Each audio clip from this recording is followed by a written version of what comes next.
Hello guys, Art-Teeves here. This is the second part of my tutorial series that covers the whole process of modeling, UV unwrapping and texturing a simple cassette futurism prop.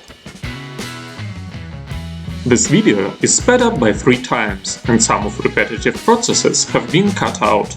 Also, I must warn you that 3ds Max isn't the best software for unwrapping. I use it because it fits into my workflow, especially with Advanced UV Normalizer plugin. I'm not advertising it anyhow though, there are many other products that can automatically normalize textile density, and I need just that. I start my unwrapping process by using Flatten by Smoothing Group function. I'm going to texture the model in Substance Painter and to cover my seams there. This method wouldn't work if I was going to use Photoshop.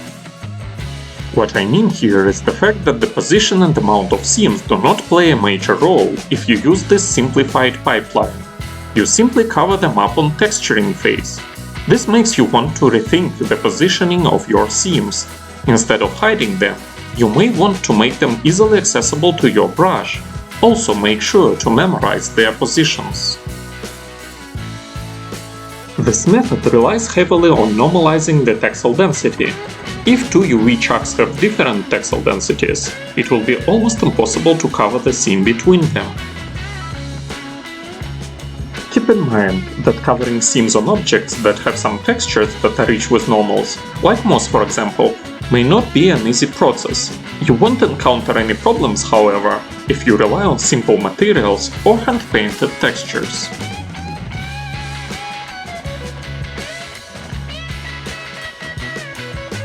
As you can see here, I am breaking both cylinders and also circle shapes, so they don't eat up space on UV map.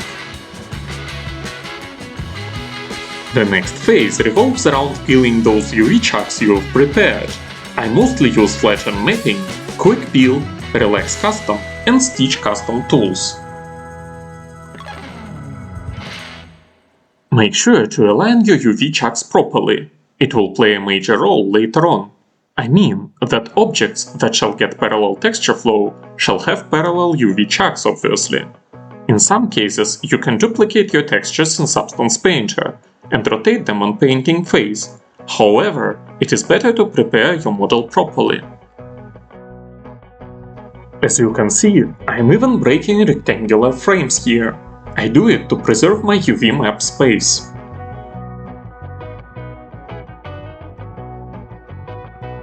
After I am done with the process, I use my textile density normalizer and the UV Packer plugin. Make sure to disable the automated rotation of your UV chucks or to only enable 180 degrees turns. Keep in mind that any transparent glass parts may share the UV set with the rest of the model, but they must be separated from it as different objects for Game Engine to handle them properly. As you can see, I reduced the size of cavities UV chucks and increased the size of all buttons. Buttons will get some numbers painted on them, so they must have a somewhat high resolution available. Also, I increased the size of the screen. I pack UVs for the second time and see that there is a lot of available space. Then I decide what chucks I can increase and place there to get the maximum use of that space. Also, I increased the size of those light indicator UVs to make them differ from the rest of the model and to add some details to them. I repeat the same process for some connector parts.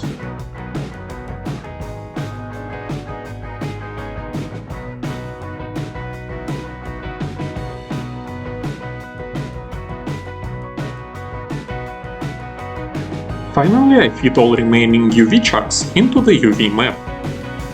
I give all 3 elements of the model, the screen, the device itself and the cartridge, a general material that will be inputted into Substance Painter. I export the model into Painter and set my baking settings. I always put the maximum amount of rays, disable ID section and apply a 4x4 subsampling. Also, I set ambient occlusion to same objects only, to prevent some shadow anomalies on my cartridge. To texture some parts of the cartridge that are blocked by the rest of the model, I switch the shader, add the opacity channel and give my device a temporary 100% opacity. I use some default materials with modified parameters here. I enjoy dusty plastic and its variations a lot, but also add some grunges for barely visible scratches.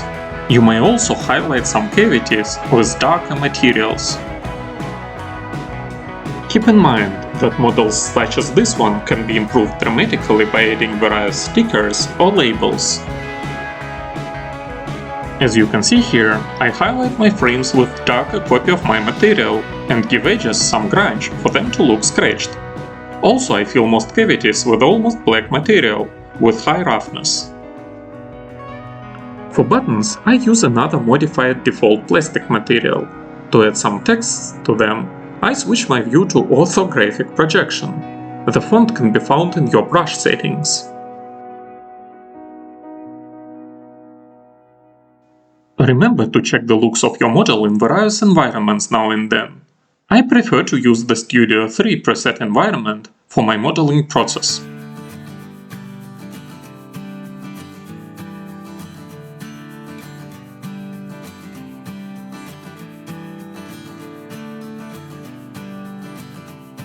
When texturing reflective elements, such as this screen, you shall pick some actual environment that can be reflected in it. Also, the glass is defined not only by its color and other parameters, but also by some dust and dirt on it that has varying opacity and roughness.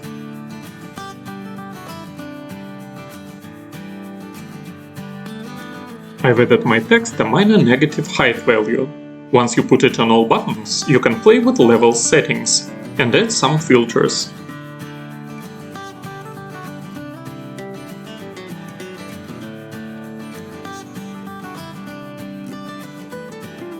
The final part of the texturing phase revolves around covering seams. To do it, I create a separate paint layer, change its blending settings to pass through, and remove all seams by using the stamp tool.